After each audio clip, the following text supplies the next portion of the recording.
ইরফানের বয়স কত যেন? 5.5 বছর। ইরফানের নাকের অবস্থাটা, নাক একদম বন্ধ, নাকের মাঝখানের হাড়টা সরে গিয়েছে। আমরা দেখতে পাচ্ছি এখানে নাকের মাঝখানে হাড়টা সরে গিয়ে ডান দিকে চলে আসছে।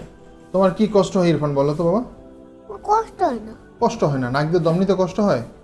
তাও সমস্যা হয় না? গলার ভেতরে যেটা পরীক্ষা করেছি ওর টনসিলটা একটু হাইপারট্রফি হয়ে আছে এবং সেটা বারবার ইনফেকশন হচ্ছে, এবং ওর নাকের পেছনে যে অ্যাডেনয়েড থাকে বাচ্চাদের, সেই অ্যাডেনয়েডও গ্রেড 3 অবস্থায় আছে। এটা একটা তার নাকের অবস্ট্রাকশনের কারণ। সাথে আপনারা দেখতে পাচ্ছেন যে ইরফানের নাকের সামনের হাড়টা, মাঝে যে হাড়টা থাকে সেই হাড়টা কিন্তু সম্পূর্ণরূপে ডান দিকে বেঁকে গিয়েছে। হয়তো সে বাচ্চা মানুষ ওইভাবে বা তার কমপ্লেনকে বুঝিয়ে বলতে পারে না, কিন্তু তার ওইটার জন্য তার টোটালি রাতে ঘুমটা খুব কষ্টকর হয়, যে কারণে দিনের বেলাও মাথা ব্যথার কমপ্লেন করছে। তো আমরা আসলে এত ছোট বয়সে বাচ্চাদের ক্ষেত্রে 15 বছর আগে আমরা নাকের অপারেশনের কথা আমরা সাজেস্ট করি না, এক্সেপ্ট কিছু কিছু বিশেষ ক্ষেত্র আছে, যেমন ইরফানের ক্ষেত্রটা, যে সামনের দিকে টোটালি কমপ্লিট অবস্ট্রাকশন হয়ে গেছে ডান দিকের নাকের অংশটা।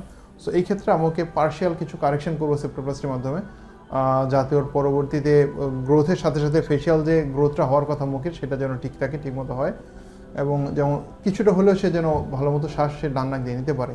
সাথে আমরা তার টনসিল এবং অ্যাডেনয়েড অপারেশন করে ফেলবো, এবং আশা করছি ইনশাল্লাহ অপারেশন পরবর্তীতে ইরফানের যে কষ্টটা এখন হচ্ছে, এই কষ্টটা অনেকাংশেই কমে যাবে, আমরা এটা আশা করছি ইনশাল্লাহ, এবং মাথা ব্যথার ব্যাপারটাতে ওর উপকার হবে এবং কমে আসবে সমস্যাটা।